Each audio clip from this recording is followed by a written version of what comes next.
The moment you open your mouth to explain yourself, you have already lost. It doesn't feel like losing in that moment.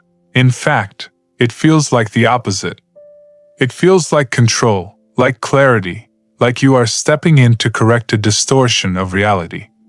Someone throws an accusation at you.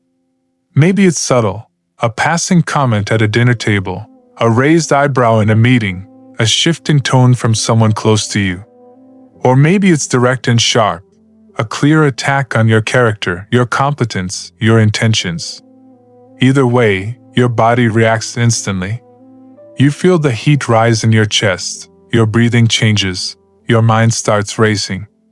There is a surge of urgency, almost panic, as if something inside you has been threatened, and your brain delivers a command that feels impossible to ignore. Fix it. Explain. Clarify. Defend yourself before the narrative solidifies without you. So you speak. You start assembling your case in real time. You bring in context, details, explanations, justifications. You try to guide them back to what you believe is the truth. But in that exact moment, when you begin to explain, you have already handed over your power. Because the world does not judge you by the objective truth of your words. It judges you by the emotional posture behind them. It judges the energy, the urgency, the subtle desperation embedded in your delivery. And when you explain, what people unconsciously register is not confidence, it is dependence. Dependence on being understood, on being validated, on being seen in a certain light. The one who explains submits. The one who defends accepts the other person's authority to judge them. And without realizing it, you have stepped into a role that was never yours to begin with. The defendant in a courtroom that exists only in perception. This is the hidden architecture of most human interactions. There is an unspoken dynamic, a frame, a structure beneath the words being exchanged. And in moments of conflict, that structure tends to organize itself into two roles, the judge and the defendant. The judge questions, labels, evaluates. The defendant responds, justifies, defends. The moment you begin explaining yourself, you have accepted the role of the defendant. You have agreed, at a subconscious level, that the other person has the right to evaluate your reality. And once that frame is accepted, everything you say exists inside it.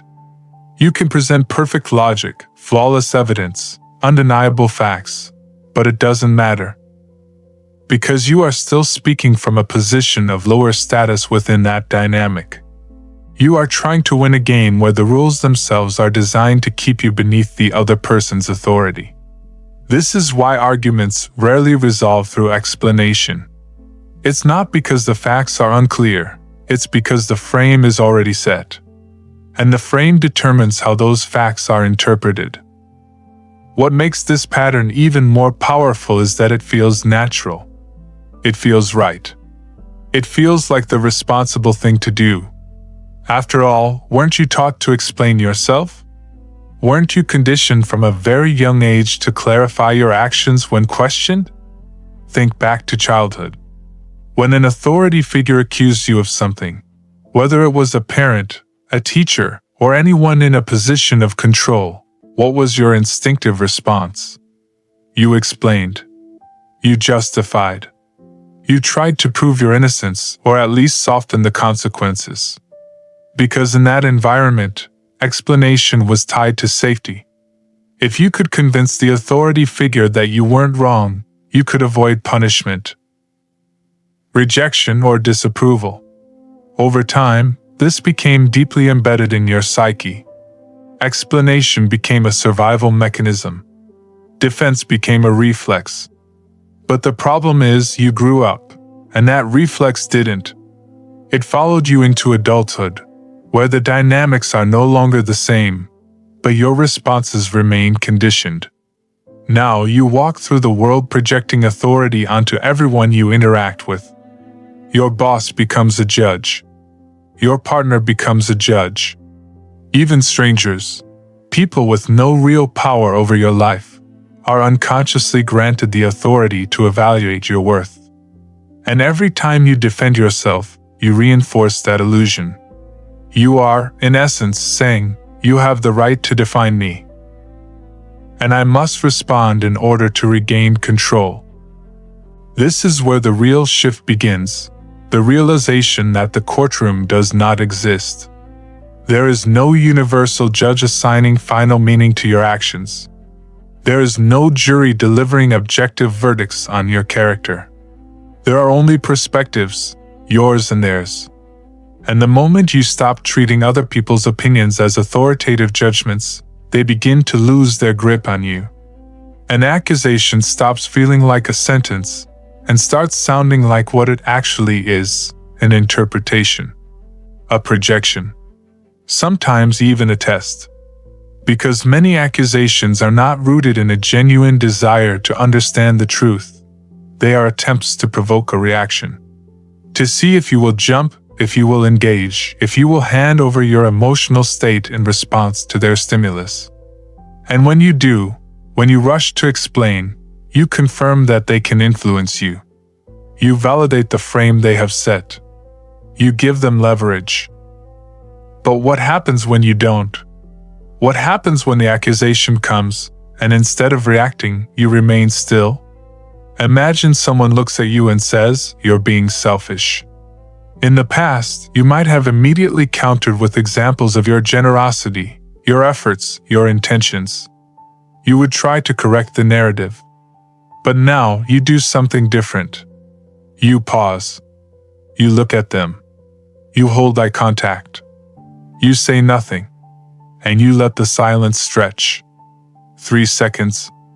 4 seconds. 5. That silence is not empty. It is loaded. It creates a psychological tension that most people are deeply uncomfortable with. Human beings are conditioned to fill silence, especially in moments of conflict. Silence signals a break in the expected pattern of interaction. It disrupts the script. And when you refuse to play your part, the other person is forced to confront their own. Often, they will begin to speak again, not to attack, but to adjust, to soften, to explain themselves. Without saying a word, you have shifted the dynamic. You have moved from defendant to observer, from reactive to grounded, from controlled to in control. This is where silence becomes more than the absence of speech. It becomes a form of power. Not because it intimidates, but because it reveals nothing. When you defend yourself, you expose your sensitivities. You reveal what matters to you, what triggers you, what you feel the need to protect. You show people where your emotional boundaries are fragile. But when you remain silent, you become difficult to read. You offer no clear entry point for manipulation. You become, in a sense, opaque. And that opacity creates uncertainty in others. They don't know how to adjust their strategy because they cannot clearly interpret your internal state. This doesn't mean you never speak. It means that when you do, your words are intentional, controlled, and detached from the need to prove yourself. There are moments, however, when silence alone is not enough. Situations where a response is required, but the nature of that response determines whether you maintain control or lose it. This is where reframing comes in. Instead of defending against an accusation, you absorb it and redirect it. You remove its emotional weight by refusing to treat it as a threat. For example, if someone calls you greedy, a defensive response would be to deny it and explain your intentions. But a reframed response might be something like, "Yeah, I swim in gold coins every Tuesday." Delivered calmly, without sarcasm or emotional charge, this does something unexpected. It disrupts the seriousness of the accusation. It shows that you are not affected by it. It reframes the interaction on your terms. And in doing so, it removes the power of the original statement.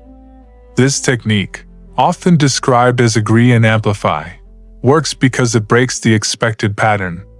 The other person anticipates resistance. When they don't get it, their momentum collapses. But beyond techniques, there is a deeper layer to all of this. The reason certain accusations trigger you is not because of the words themselves, but because of what they connect to internally. If someone accuses you of something that you completely reject at your core, something that has no resonance with your self-image, you don't feel the need to defend. You dismiss it. You might even find it amusing. But when an accusation hits something unresolved, something uncertain, something you haven't fully accepted within yourself, it creates friction. And that friction drives the need to explain. This is why the strongest form of defense is not external, it is internal. It is self-knowledge. The more clearly you understand yourself, your strengths, your flaws, your contradictions, the less dependent you become on external validation. You don't need to convince others of who you are, because you already know. And when you know, accusations lose their power to destabilize you. This leads to a fundamental shift in how you move through the world. You stop trying to manage other people's perceptions. You stop carrying the weight of their interpretations. You recognize that their reactions are reflections of their own internal states, not definitive statements about your reality. Their anger is theirs to manage. Their disappointment is theirs to process. Their judgments are theirs to hold. And when you stop trying to fix those things, you reclaim an enormous amount of energy. You become less reactive, more stable, more grounded. And this stability is what people perceive as confidence. Not loud, performative confidence, but quiet, unshakable presence. There is also a paradox here that often goes unnoticed. Sometimes, the most powerful response to an accusation is agreement, but not the kind of agreement that comes from submission. It is agreement without emotional investment. If someone says, "You messed this up," and you respond with, "You're right, it has errors, I'll fix it," you are doing something very specific. You are separating the fact from the identity. You acknowledge the mistake without accepting the broader judgment. You take ownership without collapsing into defensiveness. And this disarms the other person. It removes the conflict. Because conflict requires resistance. When there is nothing to push against, the energy dissipates. This is not weakness, it is control. It is the ability to engage with reality without needing to protect an image. Ultimately, this entire approach is not about winning arguments or dominating conversations. It is about reclaiming your internal authority. It is about recognizing that your sense of self does not need to be negotiated in every interaction. That you do not need to explain your existence to maintain your worth. When you stop defending yourself, you are not becoming passive, you are becoming selective. You choose when to engage and when to remain silent. You choose which frames to enter and which to ignore. You choose how much of your energy to invest in any given moment. And that choice is where your power lies. So the next time you feel that familiar urge, the pull to explain, to justify, to correct, pause. Notice it. Don't suppress it, but don't act on it immediately either. Let there be a gap between stimulus and response. Sit in that space, even if it feels uncomfortable. Especially if it feels uncomfortable. Because that discomfort is the residue of old conditioning, the part of you that still believes you need permission to exist as you are. And the more you sit with it without reacting, the weaker it becomes. Over time, you will find that the urge to defend diminishes. Not because you are forcing it down, but because you no longer need it. And when you reach that point, something shifts in how others perceive you. There is a different kind of presence, a different kind of weight behind your silence and your words. People sense that you are not easily moved, not easily manipulated, not easily drawn into unnecessary conflict. And that creates a form of respect that cannot be demanded or explained into existence. It is simply recognized. Because at the end of the day, power was never about being right. It was never about having the perfect argument or the most convincing explanation. It has always been about who controls their own state, who defines their own reality, and who refuses to hand that control over to anyone else. And the moment you stop defending yourself is the moment you begin to take that control back.